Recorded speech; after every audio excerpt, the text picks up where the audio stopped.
Қайырлы күн, құрметті достар. Мынау бізде тюнер деген бар. Мынау музыкальный тюнер. Негізінен гитараны осындай жалпы шекті аспаптардың құлағын тұрлауға арналған. Мынандай ғой, міне.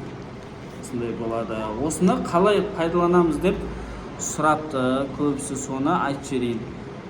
Мына жерде көріп тұрсыздар ғой. Осыны мына домбыраның құлағына былайына қыстырамыз. Үстемізді міне өзімізге қаратып аламыз енді. Мен өзіме қаратып бір тұрлап алайын. Сөйтіп домбыраның құлағын тұрлаймыз. Мысалға мына жерде былайынан тұр, сіздерге көрсетейін. Міне G дегенге сәл кеми тұр. Мен бұны сәл көтерем. Сол кезде былайынан міне жасыл жану керек. Егер мына стрелкадан былай өтіп кетсе, төмен түсірем құлағын. Ал егер былайынан көтеру керек болса, көтерем деген сияқты. Міне G-ға келді. Üstünde mine D'dan sal ayıp ketken ekan. D'ga көтерем сәл.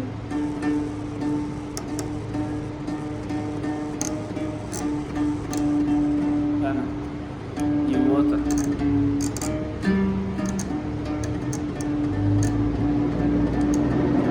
Mana D'ga keldi. Sonda bizde aslı G ol yani sol degенди bildiredi. Mınada biz. Al üstünde D. Бұл енді домбыраны жаңадан үйреніп жүргендерге өте керек нәрсе. Мынау. Осымен өйстіп домбыраның құлағын туралап, сосын барып күйді мысалы үйренсеңіздер, тартсаңыздар, сол кезде әдемі шығады. Өйткені көбісі сұрайды, тартып жатырық, бірақ сіздікіндей шықпай жатыр деген сияқты. Сосын осылай құлағын туралап алып барып ойнағандарыңыз дұрыс болады. Бұл тюнерді алу үшін бізде мына домбыра үйрену сандық жинақ кітабымыз бар. Осының 3 бөлімін алғандарға осын сыйға береміз. Сол үшін алу үшін осы комментарийге жазыңыздар, немесе жекеге номер қалдырыңыздар.